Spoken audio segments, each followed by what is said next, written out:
Let's talk about water again. Because I remember the last time we talked about it, we made it plain. He who controls the water controls the people. But now, they've leveled up. Private tech giants are buying up water rights to cool AI data centers. Not to grow food, not to end drought, not to bring clean taps to villages or cities, but to stop computers from overheating. I need to let that sink in. They are draining rivers to keep machines cool, while real people boil rainwater to survive. Let me help you put that in perspective.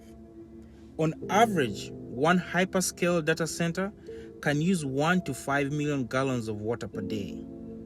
5 million gallons of water per day. That's enough water to irrigate 1,000 acres of farmland, hydrate 20,000 people for a day, or fill 50 Olympic-sized swimming pools in less than a week. And all of it is just to protect processors while communities crack under climate stress. So why should Black and African communities pay attention? Because water is already a crisis in South Africa, Kenya, Uganda, Jackson, Mississippi, Flint, Michigan, Detroit. These are places where taps go dry for days, where mothers ration drinking water, where school kids bring bottles to flush toilets, where governments track in water as if it's aid, not a right.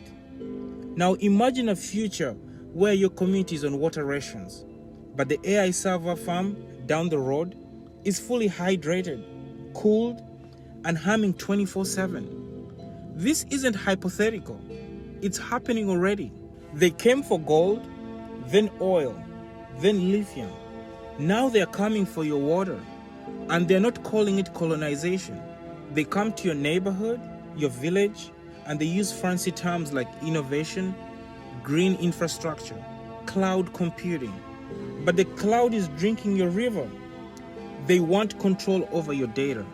They want control over your grid, your servers, and now they want control over your streams. And they're cutting deals quietly. Tech giants like Google, Microsoft, Amazon, and Meta are securing water access rights.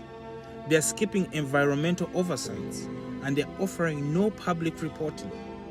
They're building infrastructures that pull water out but give nothing back. And once they get these rights, they rarely give them up. And guess who's left thirsty? You. But here's the gold in the disruption. Water is the last frontier of sovereignty. We still have a chance to defend it. We can't undo history, but we can protect what remains. And we can also make sure that the future doesn't run on AI trained in buildings built on our hydration. So 1, we need to lock water into law.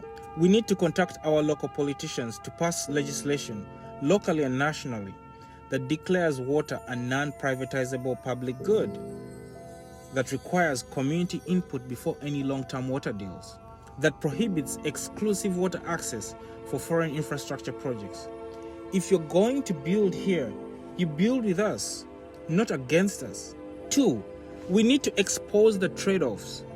Every community should ask, how many lives could this water improve if it wasn't used to cool machines? And then we make this information public, we make it visible, and we make the math part of the protest. Because when people understand that water is being diverted from their daily survival to support AI performance reviews, they'll stop calling it progress. 3, it's about time to organize our own data infrastructure, with limits of course. We're not anti-tech.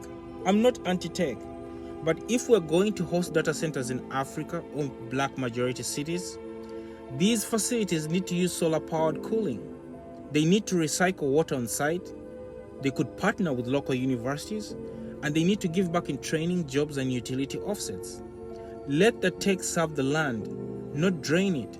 And then lastly, we need to make water part of our climate agenda. We're always talking about carbon, plastics, fossil fuels. Now we must talk about water access and water control, because it's not just about emissions anymore.